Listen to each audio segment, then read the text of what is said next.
ஒரு தடவை மும்மூர்த்திகளும் பார்வதி தேவியும் வெவ்வேறு குணங்கள் கொண்ட வடிவங்கள்ல தோன்றியிருக்காங்க. அப்படி விரும்மாண்டியாக பிரம்மனும், பேச்சியம்மனாக பார்வதி தேவியும், கழுவநாதனாக சிவனும், மாயனாக விஷ்ணுவும் தோன்றியிருக்காரு. இப்படி இந்த வடிவங்கள்லயே இவங்க எல்லாமே தமிழ்நாட்டுல தங்க முடிவு செஞ்சிருக்காங்க. அதுல விருமன் மட்டும் தமிழ்நாட்டை விட்டு மலையாள தேசமான கேரளாவில தங்க முடிவு செய்யறாரு. பேச்சி மதுரை அடுத்த கருமாத்தூர் காட்டுல தங்க முடிவு செஞ்சு தான் வணங்கும் தெய்வங்களை மணி அடிச்சு கூப்பிடுறாங்க. அப்ப அந்த பகுதியில் அப்போது காவல் தெய்வமாக இருந்த பேக்காமன்ற தெய்வம் பேச்சியம்மன் இருக்கிற இடத்துக்கு வந்து இடத்தை விட்டு போக சொன்னதாகவும், இதனால பேச்சியம்மன் சிவபெருமான் கிட்ட முறையிறாங்க. ஆனா சிவபெருமான் இந்த பிரச்சனைக்கு தீர்வு காண நீ விருமன் கிட்ட உதவி கேளுன்னு சொல்றாரு. அதன்படியே பேச்சியும் மலையாள தேசத்தில் இருந்த விருமாண்டி கிட்ட போய் அங்க நடந்தது எல்லாத்தையும் சொல்லி கருமாத்தூருக்கு கூப்பிடுறாங்க. ஆனா இதை கேட்ட விருமாண்டி, தங்கச்சி நான் இங்க சகல வழிபாடுகளும் பல படையல்களும் வாங்கி சந்தோஷமாக இருக்கேன். வேணும்னா எனக்கு நீ 6 கால பூசையும் அதே போல ஒரு சூழி பெண், அதாவது நிறை மாத கர்ப்பிணிய பலி கொடுக்கணும்னு விருமாண்டி கேட்கிறாரு. அதுக்கு விருமாண்டியை கூப்பிட வேற வழி இல்லாம பேச்சியும் அதுக்கு சம்மதிச்சிருக்காங்க. இதுக்கப்புறமா மலையாள தேசத்துல இருந்து வெள்ளை குதிரையில வேகமாக பேச்சி இருக்க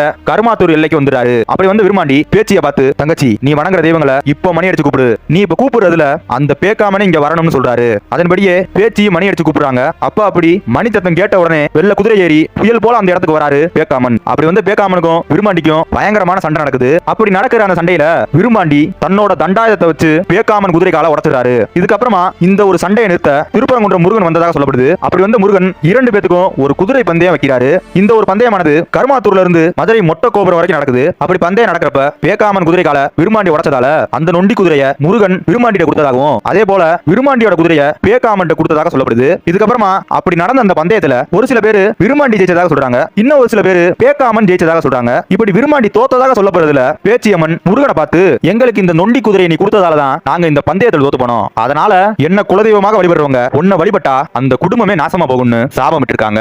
அதுல இருந்து இன்னைக்கு வரைக்கும் கூட கருமாத்தூர்ல இந்த ஒரு தெய்வங்களை வணங்கக்கூடியவங்க திருப்பரங்குன்றம் முருகனை வழிபடுறது இல்ல. இதுக்கப்புறமா பேச்சி, ஐயோ அண்ணன் கேட்ட படையல நம்மளால எப்படி கொடுக்க முடியும், அண்ணன் நம்ம கூட இருந்தா பாதுகாப்பாக இருக்கும்னு ஒரு திட்டமாக தன்னோட மோதிரம் கிணத்துக்குள்ள விழுந்துருச்சு. அதை எடுத்துற சொல்லி விரும்மாண்டி கிட்ட சொல்லி, அப்படி விரும்மாண்டி கிணத்துக்குள்ள குதிச்சு மோதிரத்தை தேடும்போது பேச்சி ஒரு பெரிய கல்லை போட்டு கிணத்தை மூடியதாக சொல்லப்படுது. இதுக்கப்புறமா கிணத்துக்குள்ள அடப்பட்ட விரும்மாண்டி கேட்கிறாரு, தங்கச்சி மலையாள தேசத்துல பல வழிபாடுகளும் பல படையல்களும் வாங்கிட்டு இருந்தேன்னா நீ கூப்பிட்ட ஒரு காரணத்துக்காக நான் வந்தேன், அப்படிப்பட்ட என்னைய கிணத்துக்குள்ள வச்சு இப்படி அடைச்ச அப்படின்னு விரும்மாண்டி கேட்கிறாரு. அதுக்கு பேச்சி, அண்ணே நீ கேட்கிற படையல என்னால கொடுக்க முடியாது, அதே போல நீ என் பக்கத்துல இருந்தா எனக்கு பாதுகாப்பாக இருக்கும், வேணும்னா வருஷத்துல ஒரு தடவை ஆடி மாசம் நடு சாமத்துல ஒரு சூழி ஆட்ட தரேன்னும், அதே போல நீ என்னைக்கும் இந்த கிணத்துக்குள்ள இருந்த மாதிரி எனக்கும் இந்த ஊர் மக்களுக்கும் காவல் தெய்வமாக இங்கே இருக்கணும்னு சத்தியம் வாங்கிட்டதாக சொல்லப்படுது. இப்படி இந்த தெய்வங்கள் குடிகொண்டுள்ள கோவில் தான் மதுரை உசிலம்பட்டியை சுற்றியுள்ள பல ஊர்கள்ல இருக்க மக்களுக்கு குலதெய்வமாக சொல்லப்படுற மூடுசாமி கோவில். இது மட்டும் இல்லாம இப்ப லாஸ்டா வந்த சிவகார்த்திகேயன் படமான சேயோன் அனௌன்ஸ்மெண்ட் வீடியோல கூட இந்த விரும்மாண்டி சாமியோட ரெஃபரன்ஸ் இருந்துச்சு.